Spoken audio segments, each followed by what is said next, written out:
Hello everyone, SSC 26 and 27 BCS studies. তোমরা কি জানো এমসিকিউ অ্যাকচুয়ালি একটা স্কিল? তোমরা অনেকে সিকিউতে অনেক ভালো করো, স্টিল তোমরা এমসিকিউতে ভালো রেজাল্ট না করতে পারার কারণে, নাম্বার না তোলার কারণে মার্কস টেস্টে কম তো আসে অ্যাডমিশনের মতো জায়গায় তোমরা ভালো একটা বড় মারা খাও। তো এখন হলো তোমাকে যে বললাম এমসিকিউ একটা স্কিল। তো আজকের এই ভিডিওটা এমসিকিউ প্র্যাকটিস শুরু করবা কিভাবে, বা এমসিকিউতে সবচেয়ে ভালো রেজাল্ট আনবা কিভাবে। ওকে, সো প্রথমটা হলো ভাইয়া দেখো, তোমাকে আমি 4টে স্টেপ দিব এবং বেশ কিছু টিপস দিব। আই হোপ এগুলো তোমাকে এমসিকিউতে ভালো করতে এবং এমসিকিউতে স্কিল্ড করতে অনেক হেল্প করবে। প্রথমটা হলো ভাইয়া ফাউন্ডেশন স্ট্রং করা। এখন এটা তো সবসময় বলি ভাই, ফাউন্ডেশন মানে কি ভাই, একটা চ্যাপ্টার যখন তুমি পড়ো ওই চ্যাপ্টারের বেসিক নলেজ, নর্মালি এটা তোমার সবসময় লাগে, তুমি সিকিউ আনসার করে এমসিকিউ আনসার করে ফাউন্ডেশন তোমার স্ট্রং করা লাগবে। বাট টুইস্টটা কোন জায়গায়, দুটো কাজ করতে হবে। যখন তুমি যেগুলো পরে বেসিক স্ট্রং করার পাশাপাশি দুইটা কাজ করবা। কি, তুমি আগে কি করো যে ধরো চ্যাপ্টার 1 হিসাব বিজ্ঞান প্রথম পড়তে চ্যাপ্টার 1 তুমি পড়তাছো, রাইট? তো হিসাব বিজ্ঞান প্রথম পড়তে চ্যাপ্টার 1 হিসাব বিজ্ঞানের পরিচিতি। এখন তুমি ওটার বেসিক স্ট্রং করলা, যা যা করার বললাম করলা। তো এখন প্রথমটা তোমার যেটা করা উচিত, চ্যাপ্টার শেষ করার পরে কি করা উচিত, এরর লক করা উচিত। মানে দেখো, তুমি আগে অনেকগুলো এমসিকিউ প্র্যাকটিস করবা, অনেকগুলা, লাইক তোমার ওই চ্যাপ্টারের পরে 30টা 40টা 50টা আছে, প্র্যাকটিস করলা। আগে তুমি প্র্যাকটিস করছো, মানে ট্রাই ফার্স্ট, মানে আগে তুমি প্র্যাকটিস করছো। তো প্র্যাকটিস করার পরে তুমি দেখবা যে না ওই 50টার মধ্যে কোন কোন এমসিকিউগুলা তোমার জন্য বেশ হার্ড হয়ে গেছে, তোমার একটু পারতে কোডিং হইতেছে বা পারতেছো, বাট অনেক চিন্তা ভাবনা, অনেক ইফোর্ট, অনেক চিন্তা করার পরে তারপর হইতেছে, বা হইতেছে না, ভুলই হইতেছে। সো এই যে ধরনের এমসিকিউ যেগুলো আছে, যেগুলো তোমার ভুল হইতেছে, ওগুলাকে বলা হয় এরর লক। তুমি ওগুলোকে লক করে রাখো যে না ভাই, এগুলো এগুলো হইছে, নোট করে রাখো, এই এমসিকিউগুলো আমার ভুল। বা আমি করতাম কি, দাগায় রাখতাম, লাল কালি দিয়ে দাগায় রাখতাম যে এগুলো আমার ভুল, এগুলো করতে আমার সমস্যা হইতেছে। তো এরর লক দিয়ে রাখো। তো নেক্সট টাইম তুমি প্র্যাকটিস করবা, ওগুলো আগে ফোকাস করবা, তাইলে ওই চ্যাপ্টার থেকে এমসিকিউ আনসার করা অনেক ইজি হয়ে যাবে। ঠিক আছে? So this the foundation strong part. তো তোমার বেসিক ভালো হইলো, ওই অধ্যায়ে কোন কোন এমসিকিউগুলো তোমার সমস্যা সেগুলো তোমার সলভ হয়ে গেল। ও ভাই, আমাদের তো কোর্সের মধ্যে আছে, এক্সাম তো আছে এমসিকিউর, যাক ট্রাই ফার্স্ট করলা। তো তারপরটা হলো ভাইয়া, এখন ভাইয়া ঠিক আছে, আমি ঠিক আছে পারলাম, স্ট্রং ভালো এরর লক করলাম, স্টিল আমার না ভাইয়া অনেক টাইম লাগে। মানে আমার 30টা এমসিকিউ সলভ করতে কাইন্ড 40-50 মিনিট চলে যায়। তো আমি এটা কেন সলভ করবো, মানে হলো স্পিড বিল্ডিং। এখন ভাই স্পিড বিল্ড করবা কিভাবে, কিভাবে পড়াশোনা করলে তোমার অ্যাকচুয়ালি জেনুইনলি তোমার স্পিডটা কি হবে, বাড়বে। বিল্ডিং 3টা স্টেপ, কয়টা? 3টা স্টেপ। একটা হলো তুমি ডেইলি সলভ করো, এটা তোমার সবাই বলবে কি, ডেইলি সলভ করো। তোমাকে প্রতিদিন প্রতিদিন তোমার 5টা হলেও তুমি একটা চ্যাপ্টার এমসিকিউ সলভ করো। এটা হয় তোমার রুটিন। আমি তোমাকে বলবো না আজকে অ্যাকাউন্টিং করো, এমন না। তোমার রুটিন অনুসারে তুমি যেই সাবজেক্ট যেদিন পড়বা, ওই সাবজেক্টের উপরে, ওই চ্যাপ্টারের উপরে তুমি এমসিকিউ সলভ করো। তোমার তো যে কোনো বইয়ে আছে, বই না লাগে না, আমাদের কোর্সে যারা আছো তোমার তো এক্সামই আছে, স্ট্যান্ডার্ড এক্সাম এখানের মধ্যে আছে, রাইট? এগুলোর মধ্যে কি আছে, এক্সাম আছে, রাইট? তো এক্সাম তুমি ডেলি সলভ করো। এখন ওখান থেকে তুমি ডেলি সলভ করতে গিয়ে তুমি কি পাবা, এরর লক পাবা। তো তুমি এরর লকটাও হয়ে গেল, ডেলি সলভও করলে। এবার দেখো, তুমি যখন তুমি ডেলি সলভ করবা, তখন তোমার কি হবে, স্পিড বিল্ড হয় কখন, যখন আমরা ভালো জানি, ভালো পারি। ঠিক আছে? ভালো পড়ার ক্ষেত্রে একটা বিষয় হলো, যখন তুমি এইচএসসির মতো এক্সামের প্রিপারেশন নিচ্ছ বা অ্যাডমিশন প্রিপারেশন নিচ্ছ, তখন তুমি করো যে বোর্ড বা অ্যাডমিশন এক্সামে প্যাটার্নটা তুমি বুঝবা। ধরো একটা চ্যাপ্টার আছে করতেছো, একটা চ্যাপ্টার করতেছো আজকে, ওই চ্যাপ্টারে তোমার এরর লক করলা, ফাউন্ডেশন ভালো, ডেলি সলভ করে, স্টিল যখন তুমি যদি ওই চ্যাপ্টার থেকে কোন কোয়েশ্চেনগুলো আসে এমসিকিউতে, ওই প্যাটার্নটা তুমি ধরতে না পারো, তোমার স্পিডটা ঠিকমতো বিল্ড হবে না, তুমি ঠিকমতো পারবা না। একটা চ্যাপ্টারে সব এমসিকিউ আসে না, সব ধরনের টপিক থেকে কোয়েশ্চেন আসে না, স্পেসিফিক কিছু কোয়েশ্চেন জায়গাতে কোয়েশ্চেন আসে। তো তুমি প্যাটার্ন ধরো, অ্যাডমিশন প্রিপারেশন নিলে অ্যাডমিশন প্যাটার্ন ধরো, এসএসসি প্রিপারেশন নিলে এসএসসি বোর্ড কোয়েশ্চেন, তুমি যেই বোর্ড আন্ডার থাকো, চট্টগ্রাম, রাজশাহী, ঢাকা, যেখানেই থাকো, তার প্যাটার্নটাকে তুমি বুঝো। এমসিকিউ সলভ করে কেন, স্কিল। প্যাটার্ন, একটা চ্যাপ্টারের প্যাটার্ন যদি তুমি বুঝে যাও, ওই চ্যাপ্টার তোমার জন্য একদম ইজি, একদম মানে ইজি হয়ে যাবে, ইজি। ঠিক আছে, তারপরটা হইলো ভাইয়া দেখবা বোর্ডে বা এডমিশনে কিছু ট্র্যাপ এমসিকিউ থাকে, যে ট্র্যাপ এমসিকিউ গুলো দেয় অ্যাকচুয়ালি যে পোলাপাইন ভাই তুই দেখতে মনে হবে এটাই করি তোরে, মানে মানে তোমার অ্যাকচুয়ালি ওই এমসিকিউ টিচার ইচ্ছা করেই দেয়, এটা করুক, এটা করে 1 মিনিটের জায়গায় 10 মিনিট লাগাক, ওই টাইম দিয়ে আসুক, টাইমও দিয়ে আসবে, পারবেও না, ভুলও করবে। অ্যাডমিশন হলে নেগেটিভ মার্ক কিন্তু আসেই। সো টিচাররা চায় এই ট্র্যাপ এমসিকিউগুলো দেয়। যখন তুমি ডেইলি প্র্যাকটিস করবা, এরর লক করবা, বোর্ড প্যাটার্ন বুঝবা, সব কিছু যখন হয়ে যাবে তখন তুমি বুঝবে না ট্র্যাপ এমসিকিউ কোনগুলো, তুমি বুঝে যাবে। সো ট্র্যাপ এমসিকিউ চিনো এখন থেকে, প্রতিটা চ্যাপ্টারের জন্য ট্র্যাপ প্যাটার্ন কোনটা, ট্র্যাপ এমসিকিউ কোয়েশ্চেন কোনটা, সেটা একটু বোঝার ট্রাই করো আর কি, বুঝলা?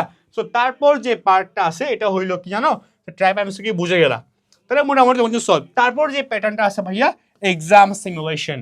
এক্সাম সিমুলেশন মানে কি ভাইয়া, আমি আমার বেসিক স্ট্রং, আমার এরর লক হইলো, আমি এররগুলো সলভ করলাম, আমার জন্য ডেলি প্র্যাকটিস করি, বোর্ডের প্যাটার্নটা বুঝছি, আমার জন্য ট্র্যাপ কোয়েশ্চেন কি সেটা আমি জানি, কোন প্যাটার্নের ট্র্যাপ কোয়েশ্চেন আমি জানি, আমি এই সব কিছু পারি, তাহলে আমার এক্সাম সিমুলেশনটা কি মানে হইলো ভাইয়া, তুমি যতদিন ধরে চ্যাপ্টার ওয়াইজ করছো বা 10টা 15টা করছো, এখন যে গেমটা আছে, এখন মেন খেলাটা, এখন তুমি 30টা কোয়েশ্চেনের মিক্সড কোয়েশ্চেন দেখো না, মিক্স কই পাবা, এখানে আছে, এখানে আছে না, বইয়ে আছে, মিক্সড কোয়েশ্চেনের উপরে ফুল টেস্ট দাও, ফুল টেস্ট 30টা সব চ্যাপ্টারের উপরে, 27 ব্যাচ যদি হবে এখন করো, 26 ব্যাচ তো তোমার ফরস, এটা ফুল টেস্ট দাও, তাই তুমি বুঝবে যা ফুল টেস্ট গেলে কোন প্যাটার্নের সমস্যা, কোন জায়গায় বলতেছে, কোনগুলো ট্র্যাপ কোয়েশ্চেন, কোনগুলো বোর্ডে করতেছে, তোমার জন্য বোঝা ইজি হয়ে যাবে। আরো সহজ করে বললে বোর্ড কোয়েশ্চেনগুলো সবগুলা ফুল টেস্ট দাও।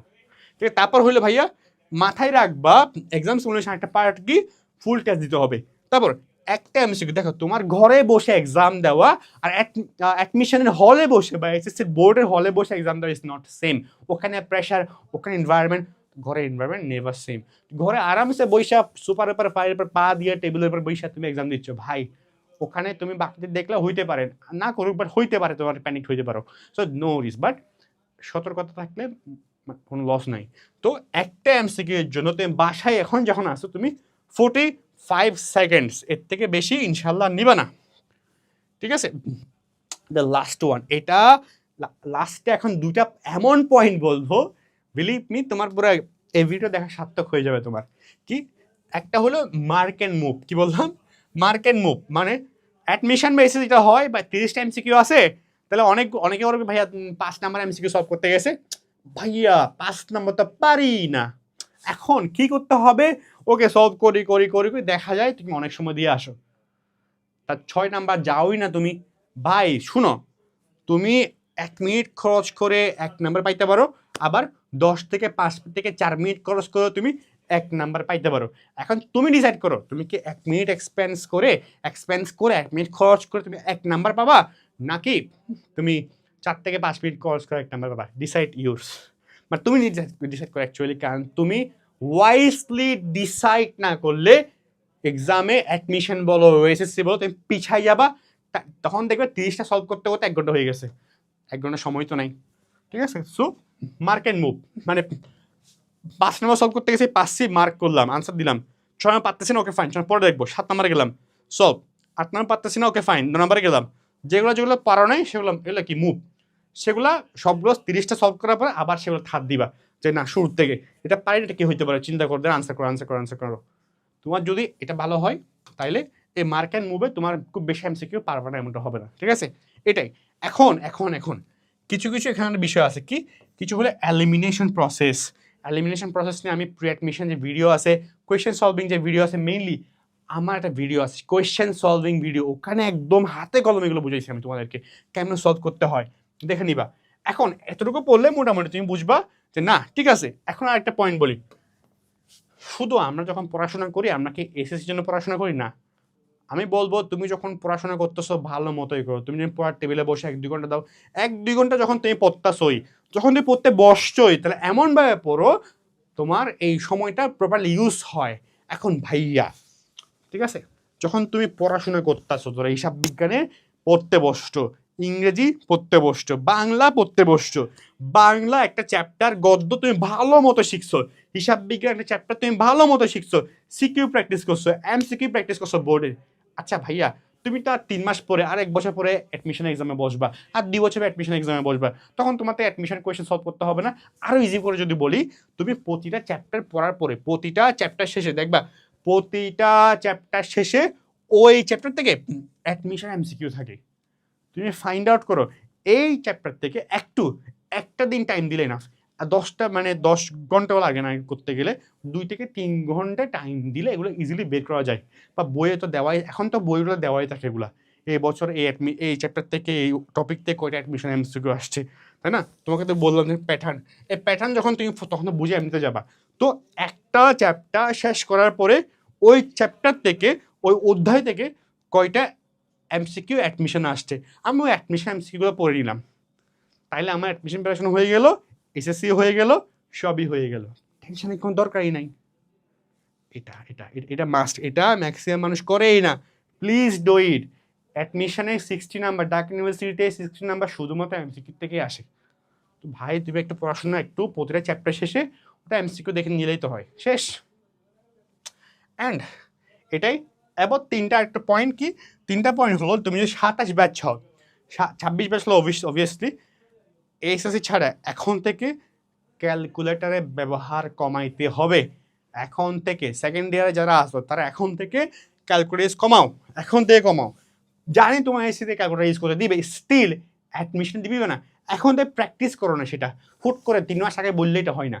এখন থেকে হাতে কলমে প্র্যাকটিস করো, ম্যাথগুলো সলভ করার, ক্যালকুলেটার সলভ করার ওয়েগুলো কী হয়, ফাইন্যান্সিয়াল সূত্রগুলো, ম্যাথগুলো কেমন সলভ করতে হয় করে ছাড়া, তাই না? অ্যাডমিশন তোমাকে ক্যালকুলেট করে দিবে না। সো ডেফিনেটলি ওয়ে আছে, এগুলো শিখো, জানো। তো এই সিস্টেম অফ অ্যাডমিশনও তোমার জন্য খুবই উপকার হবে। তারপর হলো কি, নেগেটিভ মার্কিংয়ের, নেগেটিভ মার্কিংয়ের যে পার্টটা আছে, নেগেটিভ মার্কিংটাকে এখন থেকে মাথায় রাখো। হ্যাঁ, নেগেটিভ মার্কিংটাকে মাথায় রেখে কাজ করো, এখন থেকে মাথায় রাখো, ঠিক আছে? তাহলে ভালো হয় তোমার জন্য।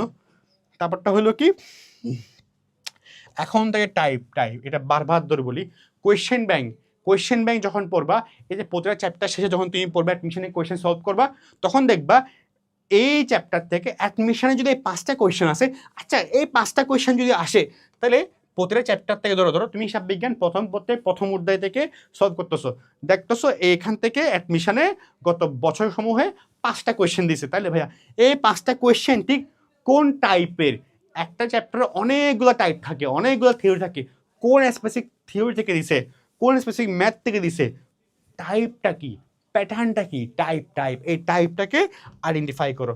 5টা টাইপগুলো কি, 4টা টাইপগুলো কি, টাইপগুলো এখন থেকে আইডেন্টিফাই করলে তোমার জন্য, তাই দেখো তুমি প্রতিটা চ্যাপ্টারে টাইপ বের করো, তাহলে সবগুলা শেষে তোমার এতগুলো টাইপ আসবে, যেগুলো তুমি প্র্যাকটিস করে ফেলছো, এবং তুমি সেগুলোতে তুখর, এবং অ্যাডমিশনের সময় এগুলো পড়লে এখান থেকে প্রশ্ন চলে আসবে, কমন আসবে। তাইলে এভাবে তোমার স্পিড বিল্ড করতে হয়, এভাবে তোমার এক্সাম সিমুলেশন হয়, বা ফাউন্ডেশন লেভেলে তো বললামই কেমন ফাউন্ডেশন বিল্ড করতে হয়, তোমাকে বলছে এগুলা যে বেসিক স্ট্রং করো। আর আমরা ফাউন্ডেশন বিল্ড এত কিছু শেখাই কই, 27 ব্যাচ এগুলো চেক করতে, ডেমো ক্লাসগুলো করে, টপিক ওয়াইজ ক্লাস, মানে যা যা আছে আর কি তুমি চেক করতে পারো। তো 26 ব্যাচ যদি হও, লাস্ট মোমেন্ট, একদম একদম মানে একদম কিছুদিন পরে এক্সাম অলরেডি নকিং একটা ডোর, এগুলো তুমি চেক করো, ঠিক আছে? So check it. আমি যদি ক্লাস নিচ্ছি এখানে, যাক এটা প্যারা নেই, তুমি ডেমো চেক করো, যদি তোমার ভালো লাগে দেন ইউ ক্যান জয়েন আর কি। সো এটাই, দেখা হচ্ছে পরবর্তী কোনো ভিডিওতে। হোপফুলি তোমার কাছে এই এমসিকিউ যে সিক্রেট মেথডগুলো ভালো লাগছে, এবং সবচেয়ে ইন্টারেস্টিংলি কি জানো, ইন্টারেস্টিং পার্ট হলো তোমাদের জন্য আমরা এগুলো ভিডিওগুলো বানাই, রাইট? সো তোমার যদি কোনো টপিকের গাইডলাইন লাগে, ভিডিও লাগে, কমেন্টে বলো। আর আজকের ভিডিও কেমন চলো সেটাও জানাও। এটাই আর কি, দেখা হচ্ছে পরবর্তী কোনো ভিডিওতে। টিল আল্লাহ হাফেজ, আসসালামু আলাইকুম।